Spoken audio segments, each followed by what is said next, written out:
নমস্কার বন্ধুরা, আজকে আবার একটা নতুন ভিডিওতে তোমাদের সকলকে স্বাগতম জানাই। আশা করি তোমরা সবাই ভালো আছো, সুস্থ আছো। তো আজকে আমি ক্লাস 7-এ নিজে করি 1.2 অধ্যায়টা করাচ্ছি। তো তোমরা দেখো, আশা করি অঙ্কগুলো বুঝতে পারবে।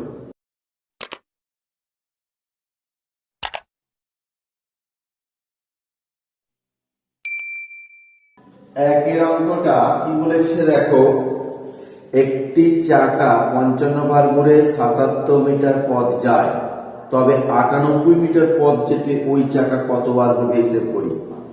দূরত্ব আর হচ্ছে যে ব্র্যাকেটে মিটার আর ঘোড়ার সংখ্যা। এবারে দেখো 77 মিটার পথ যাচ্ছে 55 বার ঘুরে, আর 98 মিটার পথ যাবে কতবার ঘুরে। এবার এখানে দেখো সম্পর্কটাকে লিখতে হবে। এখানে দূরত্ব বাড়লে ঘোড়ার সংখ্যা বাড়বে, এটা সরল সম্পর্ক যুক্ত। দূরত্ব বেড়েছে তাই ঘোড়ার সংখ্যা বাড়বে, ইহা সরল সম্পর্ক যুক্ত। ইহা সরল সম্পর্ক যুক্ত। দেখো 77 মিটার পথ যেতে চাকাটি ঘুরবে 55 বার। তাহলে 1 মিটার পথ যেতে চাকাটি কতবার ঘুরবে? 55/77। আর 98 মিটার পথ যেতে চাকাটি ঘুরবে কত? 55 গুণিতক 98/77। 11 দিয়ে কাটলে 5, 11 দিয়ে কাটলে 7, 7 14 98 সমান 5 14 70 বার। অতএব 98 মিটার পথ যেতে চাকাটি 70 বার ঘুরবে। দুইটা বলেছে দীপ্তার্ক প্রত্যেক সপ্তাহে একদিন সাঁতার শিখতে যায়। 364 দিনে সে মোট কতদিন সাঁতার শিখতে যায় হিসেব করে লিখি। মোট দিন সংখ্যা আর সাঁতার কাটার দিন সংখ্যা।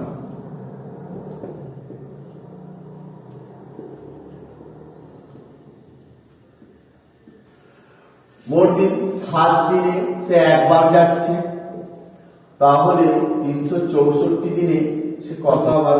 মোট দিন সংখ্যা বেড়েছে, মোট দিন সংখ্যা বেড়েছে তাই সাঁতার কাটার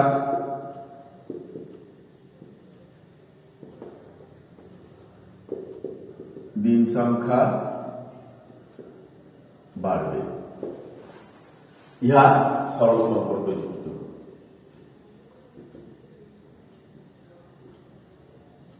সম্পর্ক যুক্ত। 7 দিনে সাঁতার কাটে একদিন, তাহলে একদিনে সাঁতার কাটবে কত? 1/7 দিন। আর 364 দিনে সাঁতার কাটবে কত? 364 ইন্টু 1/7, 7 5 7 35 52 দিন। অতএব কি লিখবো? 364 দিনে 52 দিন সাঁতার কাটতে যাবে। তিনেরটা কি বলেছে দেখো, কবিতার 120টি কাগজের প্রয়োজন, প্রত্যেক দিস্তায় 24টি কাগজ আছে, কবিতা কত দিস্তা কাগজ কিনবে হিসেব করে লিখি। কাগজের সংখ্যা আর এখানে দিস্তা।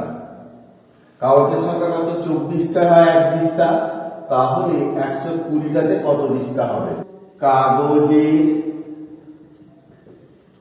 সংখ্যা বেড়েছে তাই ডিম সংখ্যা বাড়বে। ইহা সরল সম্পর্ক যুক্ত। এবারে দেখো 24টি কাগজ হয় এক পৃষ্ঠা, 24টি কাগজে হয় এক পৃষ্ঠা, একটি কাগজে হয় 124 পৃষ্ঠা, আর 120টি কাগজে হবে কত? 120 ইন্টু 1/24, 5 24 120 সমান 5 পৃষ্ঠা। অতএব কবিতা 5 পৃষ্ঠা খাতা কিনবে। চারটা বলেছে দেখো 1 ডজন ডিমের দাম 48 টাকা হলে 32টি ডিমের দাম কত হবে হিসাব করে দেখি। ডিমের সংখ্যা আর ডিমের দাম টাকা, এটা হচ্ছে টি। 12টি ডিমের দাম 48 টাকা, তাহলে 32টি ডিমের দাম জিজ্ঞাসা চিহ্ন। এবারে দেখো ডিমের সংখ্যা বেড়ে গেছে মানে ডিমের দাম বাড়বে। ডিমের সংখ্যা বেড়েছে তাই ডিমের দাম বাড়বে। ইহা সরল সম্পর্ক যুক্ত।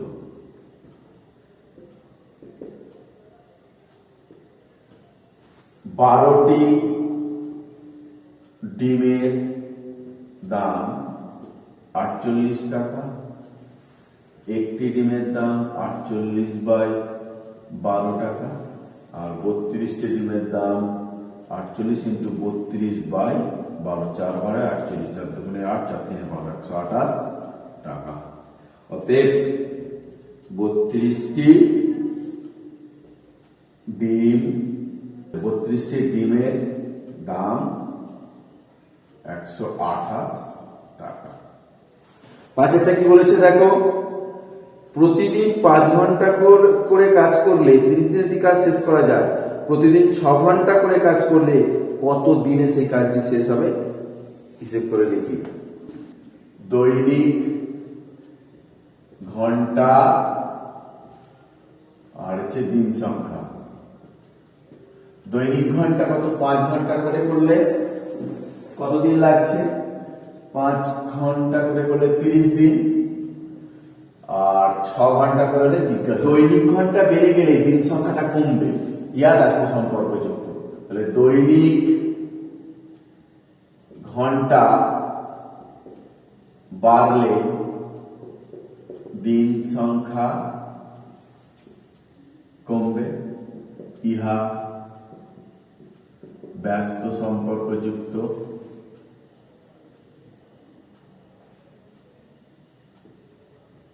ব্যস্ত সম্পর্ক যুক্ত। এবারে দেখো দৈনিক 5 ঘন্টা করে কাজ করলে একটি কাজ করতে সময় লাগে 30 দিন, একে কত 6 কত। দৈনিক 5 ঘন্টা কাজ করলে একটি কাজ শেষ হয়, একটি কাজ শেষ হয় 30 দিনে। দৈনিক 1 ঘন্টা কাজ করলে একটি কাজ করতে শেষ হয়, বেশি সময় লাগবে। যখন 5 ঘন্টা করে করছে 30 দিন লাগছে, তাহলে 1 ঘন্টা করে করলে কি হবে? বেশি দিন সময় লাগবে, 30 ইন্টু 5 দিন। আর দৈনিক যদি আমি 6 ঘন্টা করে কাজ করি তাহলে কি হবে? কাজটা করতে কম সময় লাগবে, 30 গুণিতক 5/6, 5 6 30, 25 দিন। অতএব দৈনিক 6 ঘন্টা করে কাজ করলে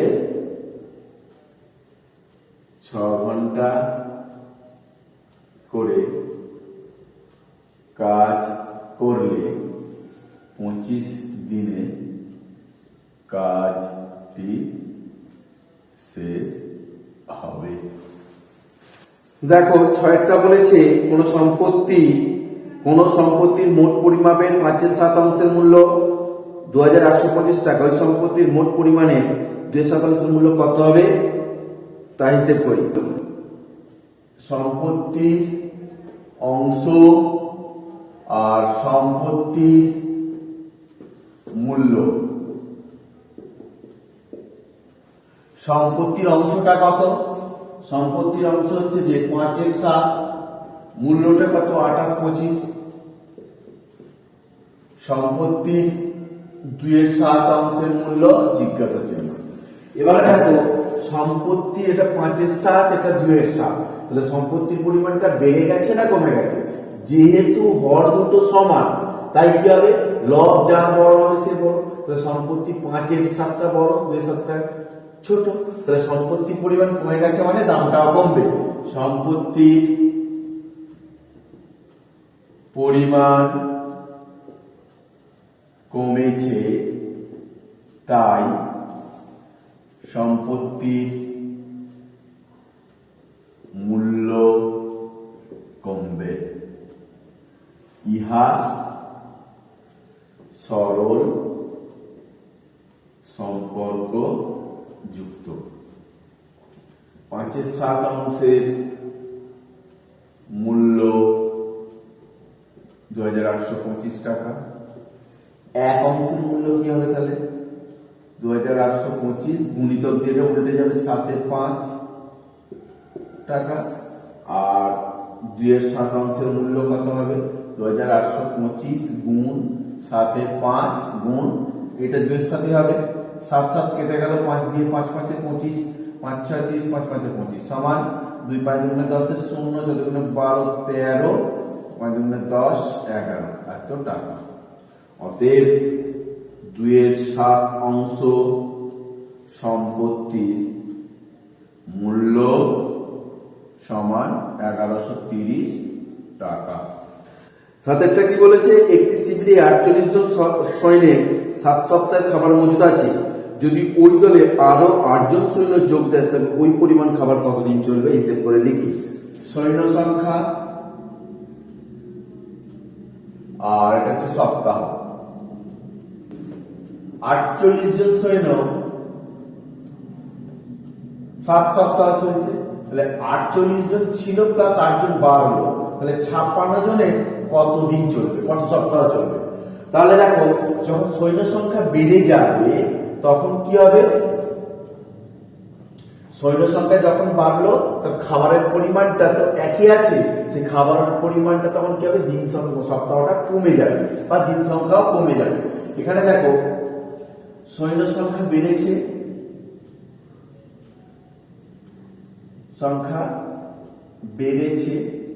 তাই সপ্তাহ কমবে। ইহা ব্যস্ত সম্পর্ক যুক্ত। একটা বাড়ছে একটা কমবে, তাহলে কি হয়, ব্যস্ত সম্পর্ক। তাহলে লিখবো 48 জন সৈন্যের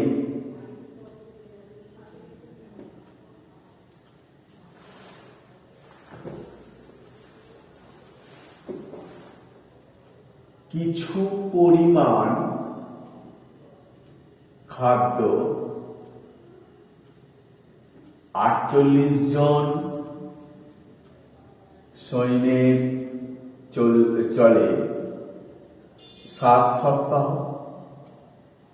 তাহলে কিছু পরিমাণ খাদ্য একজন সৈন্যের কত চলে, 7 গুণ 48 সপ্তাহ বেশি হবে।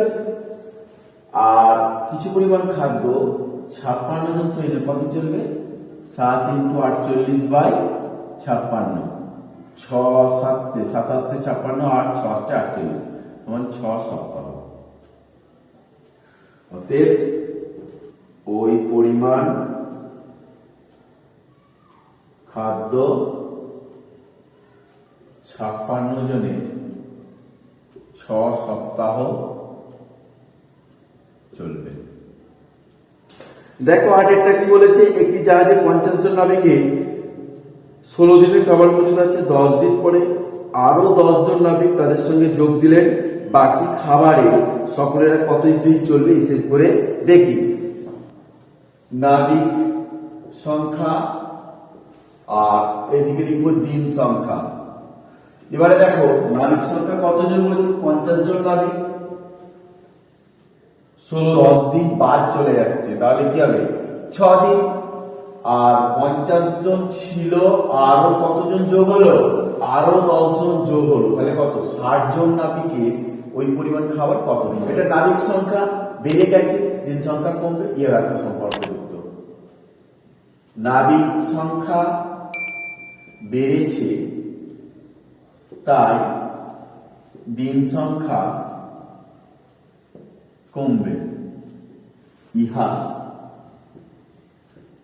ব্যস্ত সম্পর্ক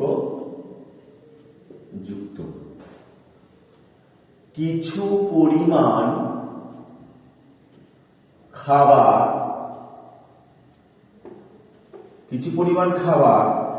50 জন নাবিকে চলে 6 দিন।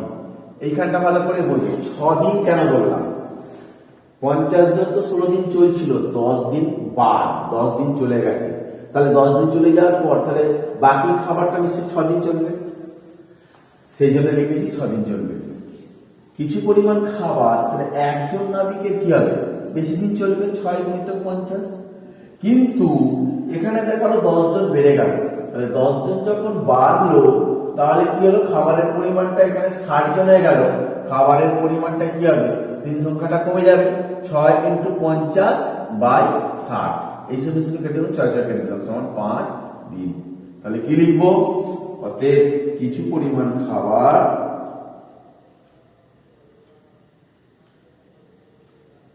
60 জনের 5 দিন চলবে। 9টা কি বলেছে দেখো, 20 জন লোক ঠিক করলো 30 দিনে তারা একটি বাড়ি চালানোর কাজ সম্পূর্ণ করবে, কিন্তু 6 দিন পরে তাদের মধ্যে 8 জন লোক অসুস্থ হয়ে পড়লো। হিসেব করে দেখি কতদিনে তারা বাড়ি চালানোর কাজ শেষ করবে। সংখ্যা আর দিন সংখ্যা। লোক সংখ্যা কত, কি বলছে 20 জন লোক কতদিনে করবে বলেছিল, 30 দিনে, কিন্তু 6 দিন পর 30 - 6 সমান 24। 8 জন লোক অসুস্থ হয়ে পড়লো, তাহলে কি হচ্ছে, 20 জন থেকে 8 জন বিয়োগ হয়ে গেল, 12 জনের জিজ্ঞাসা চিহ্ন। ব্যাপারটা বোঝো আগে, 20 জন লোকে 30 দিনে কাজটা করতো, কিন্তু 6 দিন পর, 6 দিন পর মানে 6 দিন তো বাদ চলে গেল, 6 দিন মানে 24 দিন থাকছে, 20 জনে কাজটা করলে 24 দিন লাগবে। কিন্তু এখানে 6 দিন পর 8 জন অসুস্থ হয়ে গেছে, তাহলে কতজন রয়েছে, 12 জন। 12 জন ওই 24 দিনের কাজটা তো 24 দিনে করতে পারবে না, তো কত দিনে করবে সেটা আমাকে বার করতে হবে। লোক সংখ্যা কমেছে তাই দিন সংখ্যা বাড়বে, ইহা ব্যস্ত সম্পর্ক যুক্ত। 20 দিনে 20 জন লোককে একটি কাজ বাড়ি তৈরি করে 24 দিনে, কি বলেছে, তাহলে 20 জন লোক একটি বাড়ি সারায়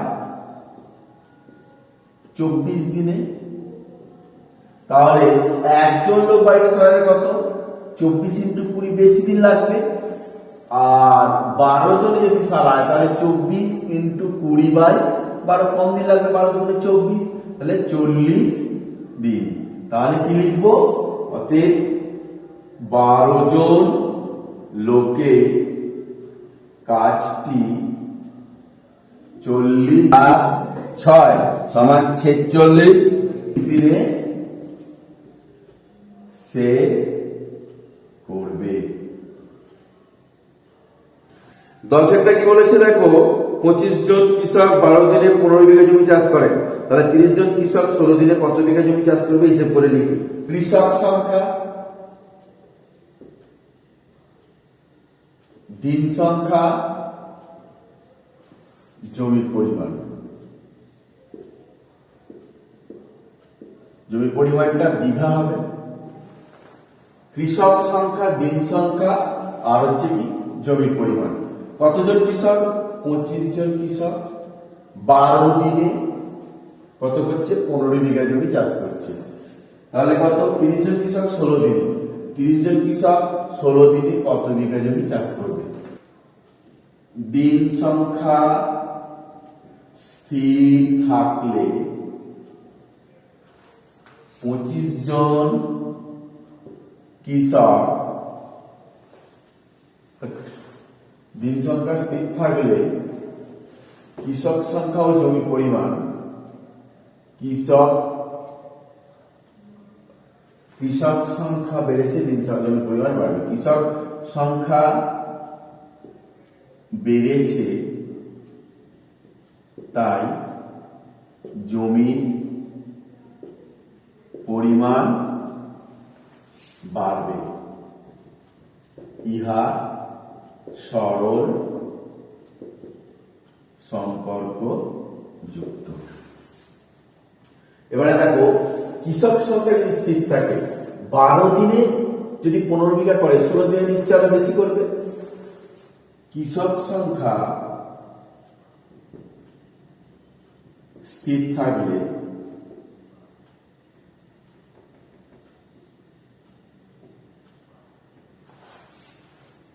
দিন সংখ্যা বাড়লে জমির পরিমাণ বাড়বে। দিন সংখ্যা বাড়লে জমির পরিমাণ বাড়বে। ইহা সরল সম্পর্ক যুক্ত।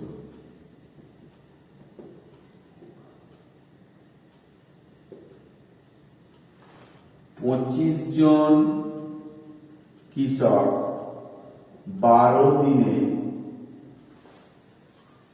চাষ করে 15 বিঘা জমি। 25 জন কৃষকই আছে, একদিনে কি করবে বলতো? 25 জন কৃষক আছে, 12 দিনে যদি 15 বিঘা করে, একদিনে নিশ্চয়ই কম করবে। তাহলে 15/12 বিঘা জমি হবে। আবার দেখো, একজন কৃষক যদি একদিনে জমি চাষ করে, তাহলে কি হবে? আরো কম করবে। 15/12 ইন্টু 25 বিঘা জমি। বোঝা গেল? তাহলে 25 জন কৃষক 12 দিনে 15 বিঘা জমি চাষ করছে। 25 জন কৃষকই আছে, একদিনে নিশ্চয়ই কম করবে, ওই জন্য 15/12। আবার 25 জনের বদলে একজন কৃষক একদিনে কি করবে? আরো কম করবে, সেই জন্য নিচে 25 টাকা। এবারে দেখো, 30 জন কৃষক একদিনে কি করবে? একজন কৃষক একদিনে যদি কম করে, 30 জন কৃষক একদিনে বেশি করবে। 15 ইন্টু 30, 12 ইন্টু 25। আর 30 জন কৃষক 16 দিনে তাহলে কি হবে? আরো বেশি করবে। 15 গুণ 30 গুণ 16, 12 গুণ 25। তাহলে দেখো হিসেব করে, 5 দিয়ে 5 5 3 15, 5 5 25, 3 দিয়ে 3 4 12, 4 দিয়ে 4 4 16, 5 দিয়ে 5 6 30 সমান 4 6 24 বিঘা জমি। তাহলে কি উত্তর লিখবো? 30 জন কৃষক 16 দিনে 40 বিঘা জমি চাষ করবে। অতএব 30 জন কৃষক 16 দিনে 24 বিঘা জমি চাষ করবে। ধন্যবাদ তোমাদের সকলকে ভিডিওটা দেখার জন্য। যদি আমার এই ভিডিওটা ভালো লাগে তাহলে একটা লাইক দিও এবং পরবর্তী ভিডিওগুলো পাওয়ার জন্য আমার চ্যানেলটাকে সাবস্ক্রাইব করো এবং পাশে থাকা বেল আইকনটিকে বাজিয়ে দিও। নমস্কার।